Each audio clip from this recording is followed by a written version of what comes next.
Hello everyone, in today's video I'll be reviewing Abbott and Costello Meets the Mummy. Abbott and Costello Meets the Mummy is directed by Charles Lamont, produced by Howard Christie, story by Lee Loeb, the screenplay was by John Grant. The movie stars Bud Abbott, Lou Costello, Maria Windsor, Michael Ansara, Petty King, Richard Deacon, and Mel Wales. The movie was released on June 23rd, 1955. The plot is about Abbott and Costello are trying to get back to the States and make money for selling the mummy's tomb, Khlaris. They get mixed up in a cult worshipper who are after a cursed medallion. Despite my love for Abbott and Costello Meets Frankenstein, the Invisible Man, this movie is not bad. I don't find myself rewatching it over and over again, or I don't think it's not as funny as the previous Abbott and Costello Meets movies.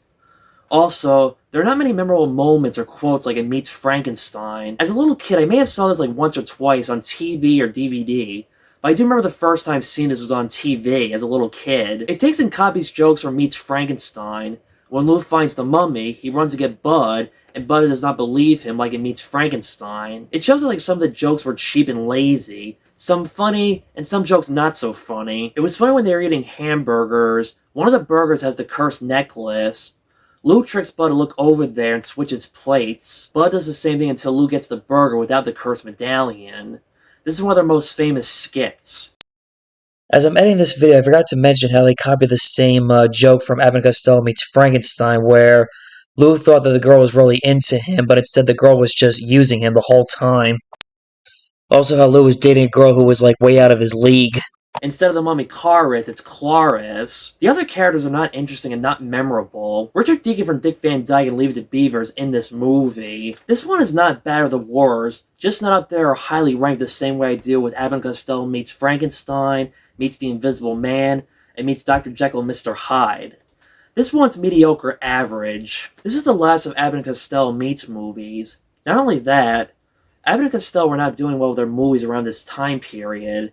Their movies were declining, but they did have a TV show that did well repeating their famous skits. They were overshadowed by Dean Martin and Jerry Lewis back in the 1950s. Both Bud Abbott and Lou Costello went their separate ways. Both did not reach the same level of success when they worked together. Lou Costello's last movie without Bud Abbott was The 30-Foot Bride of Candy Rock, but it failed commercially and financially. And sadly, it was his last movie he did before he died of a heart attack on March 3rd, 1959. Bud Abbott had tax problems and tried doing other things replacing Lou Costello. Bud Abbott admitted that it was not the same without Lou.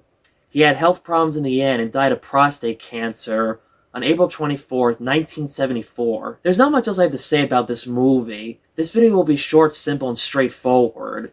It's just sad that this was the end of one of their final movies together, and they drifted apart after Dance With Me, Henry.